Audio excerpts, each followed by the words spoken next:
I've been inside my house, cooped up for the last 2 weeks, and I have been planning what I'm gonna do here next year. I've been trying to figure out what I'm going to do for my farm. I've been seed shopping, which is one of the first steps, but beyond that, I also need to decide where I'm gonna put these seeds and how much I'm gonna grow. I need to figure out when I'm going to be planting it, where I'm going to be planting it, how I'm going to be planting it, how much I'm going to be planting it. So my mind has been very busy, but I'm starting to get a little bit of a plan. And so I thought I would give you guys a quick ideas tour of what I hope to build this coming spring.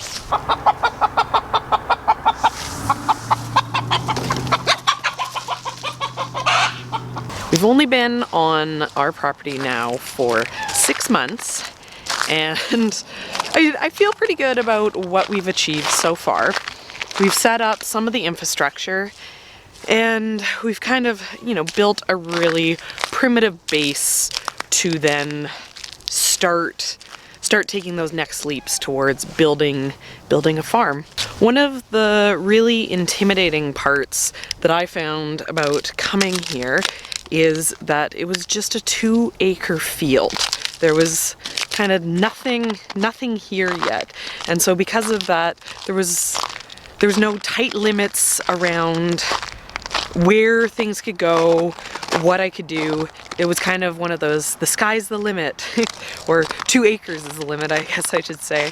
And that made it a little bit hard to try to figure out where I want things to go, what I would like it to be in the end. But we're starting to get a little bit of a vision. So I'm gonna start off by letting you know what I would like this to be 5 years from now. This is the bottom third of my property behind me, and I would like to welcome you to my half-acre, 60, 50-foot bed market garden, which you cannot see because it is not there yet. It's not going to be there next year either, because this whole area has a lot of work that needs to get done before it can get prepped into a good solid growing space. My plan for down in this area is that we can set up a road path driving kind of through the center of it, and then on either side I would have 3 sets of 10 beds at the length of 50 foot each to give me a total of 60 50-foot beds. I think that is a safe amount for me and one other person part-time, so like Ian, or if he's not around, someone I could hire to be able to work. And it'd also only take up like a third of our property here. It would still give us lots of space to do the things that we'd like to do. There is a lot of work that needs to be done down here. The ground is less than ideal. It has a bunch of cherry tree baby stumps, all these weed trees, there's rocks, it's a mess. So the way that we're gonna get ready for being able to put that future farm in the spring, we'd like to get an excavator in with a ripper to do an initial hard tear up of this field to give us something kind of reset to basics. And then starting from the very back, this is our fence to the back side of our property, we would like to fence off the area and bring chickens in. And we want the chickens to come, scratch up the ground, poop into the ground, and kind of do a little bit of the work for us before we then keep bumping them up further and further up the property, following the chickens by cover crops and tarps as we slowly start to take back this area of the land. The plan for next spring for the chickens is that we are going to build a chicken coop on a trailer. We're gonna build a chicken coop of the size to hold 50 chickens, and it's going to be on a trailer so that we can move it around. We're in Canada, so one of my concerns about doing a lot of these like really simplistic chicken tractor type systems is that when it comes winter time, you need a place for your chickens that's insulated to keep them warm. And so if we build a chicken coop that's solid enough that it could be a winter chicken coop, then it's kind of done, it's finished. We don't have to stress about what we're gonna do come fall time. So if we get that ready and we get our chicks, then we'll be good to go to have the 50 chickens in the coop able to move around on this back end of the property and get it going. Our property has farm irrigation, so we have access to good water all growing season. They turn on the farm irrigation in May, and I think it stays on till October. So, you know, ideally I would like to be growing stuff before then, but we do have water from our outbuilding that we can use in those earlier seasons. We can drag a hose over, but the main season water is going to be coming off of my farm irrigation here. So because putting in a new, you know, permanent buried underground irrigation system off of our main line that's running up and down the side of our property is a massive job. I don't want to do that until the permanent beds for the permanent farm space is in. So I don't anticipate that that is going to happen for another 2 years. But because I have this water here and because I have bits and pieces, I do want to centralize the growing that I'm going to be doing this year and, you know, maybe next year around that water kind of as my home base. I also want to be able to have my growing close to the outbuilding because that's where a lot of the work is going to be done. Ian is going to be building me a washing station also in the spring, an area where I can wash up all the veggies off the farm before I bring them to market, and he's going to be building that about where his truck is. So having the beds I'm going to use this 2019 year close to all of that does make sense to me. So because of that, where I'm standing right now is where I think I'm going to put, you know, the 2019 farm. Here's a greenhouse Ian's been building for me, and this I'm going to use for starting up seedlings, but I'm also hoping to plant my tomatoes inside of it, or some of my tomatoes. I'm going to grow more than more than what this would hold for tomatoes. And then I'm thinking that I would do all of my beds in line with this greenhouse down the property. Because I want things to be in a reasonable scale so that, you know, I can learn how to do this whole farming thing. My plan is to build 20 50-foot beds. 20 50-foot beds will be about 4,000 square feet of growing space for the farm, and 20 is enough beds that I can do some rotations. I'm not gonna have so much stuff that I can't keep up with it, or so little that I'm gonna be empty-handed when I go to the market. 20 beds might seem like a lot of work, but I'm used to having a 2,000 square foot garden, and I found that I need to spend an hour a day on my large garden or less. So my assumption is with the 20 beds, I probably would then need to spend 2 hours a day on working them. And then I'd probably have to spend 2 hours a day for like harvesting and marketing.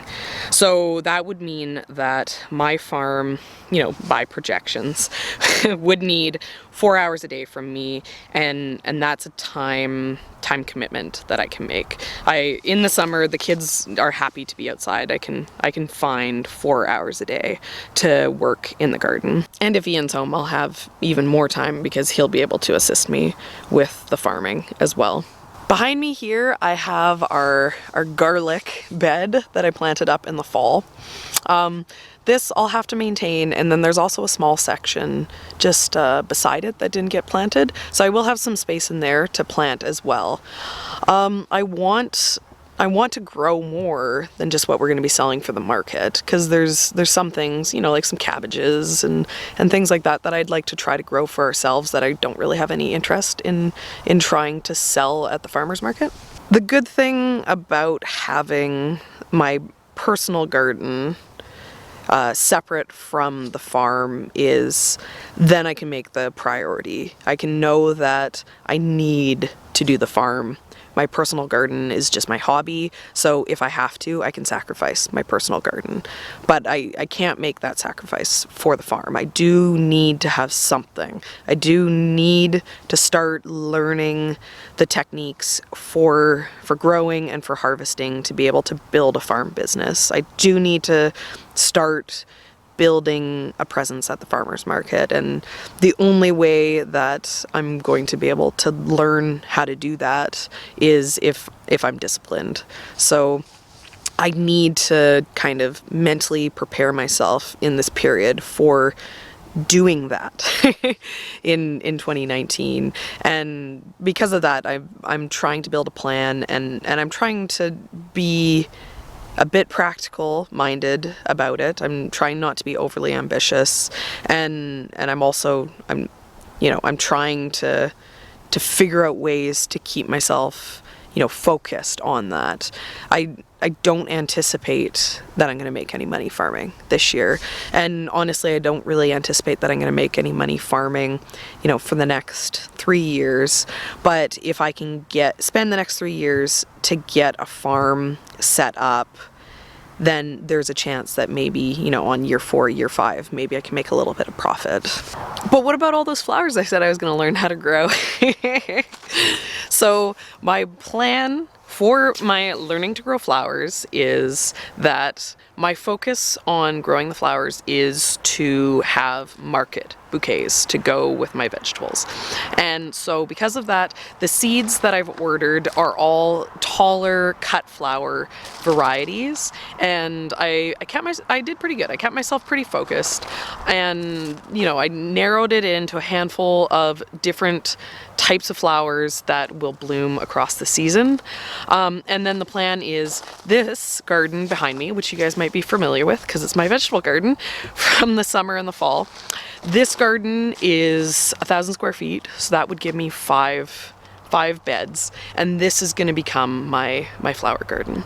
I wanted the flowers close to the house, so because this garden I'll be able to see from the yard, I'll get the, you know, the pleasure of flowers as well as the function of having it set out in a more farm style, you know, setup, so that it'll be easier for me to go in to harvest out of and to maintain, hopefully. I mean, we'll see. I suck at flowers, so this might just be a field of dead next year. The last growing area that I have is this area here. This is my yard.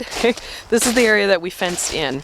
Last year we planted in all of our berries. We have a bunch of raspberries, we have a bunch of strawberries. I have my herb garden in here, and then I also planted 500 square feet of walking onions, which I'm hoping to harvest and to, you know, have to sell at the farmer's market as green onions, as well as to have the ability to get more seed stock for myself.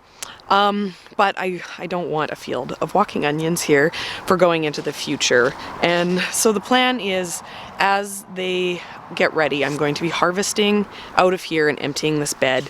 And when we have time, I would like Ian to build me a cute little potting shed. I have the materials to, like, a corrugated plastic, and we have a bunch of like windows and stuff, and I'd like to have a nice little cutesy potting shed to go inside my yard. And then ideally, you know, next year I would also like to set up a home garden in this space. This would be where I'm going to grow the things that I want to grow for myself, you know, separate away from my farm, you know, in a space where the kids can access, the kids can play in, and I can look out at it, you know, from the house. So that's the transformation idea for this. for, you know, potentially into summer. And then obviously, I mean, there's a bunch of grass there that I should probably kill because I really need to put a bunch of tomatoes in this area. If all of my tomatoes are down on the farm on the other side of the child-proof fence, then my fence will not function. I need tomatoes in here to keep the kids corralled. Usually my constraint when seed shopping this time of year is my space. Usually I have to be really focused on what I purchase and what I grow because my urban space was so limited. I could only really grow the things that gave me the most pleasure.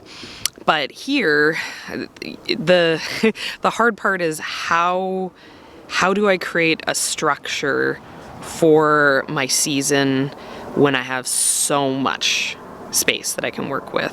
The biggest perk of moving here for us was we were finally gonna have more space than time. And so now I need to learn how to organize my growing season based on time. And I suspect, you know, I'm sitting here with the best plans I can come up with, but I suspect that there is going to be a learning curve this year to learn how to structure my growing season based on my time schedule. One of the ways that I'm hoping to, you know, make that learning curve as painless as possible is by trying to be organized more so than I would normally be ahead of time this year. I'm trying to create a crop plan, something I normally would never do. I'm trying to, you know, decide where things are going to go ahead of time so that I can know what I need to do before planting dates come. You know, I don't currently have garden beds, so that means I need to figure out when I need to build those garden beds. And I'm sitting here in January going, well, like now's not the time. The only thing I can do now is create a time schedule for myself into the future. So I know obviously that tour looks like nothing and it's just me talking. But, you know, one of the perks that I get out of having this channel is being able to talk through ideas with you guys. And these things that I'm talking about still are very much jumbled in my head. So if you guys see any holes in my plan or have any advice, you know, I always appreciate it. We always, you know, consider what you guys have to say, even when we don't necessarily do what you say. And we find it very helpful. So I'm sitting here seeing the green, seeing all the fun that summer's gonna bring, but I'm also seeing all the busyness that's there too. So I hope you guys enjoyed getting a little peek into what my mind has been grinding through this week, and I will see you guys next time.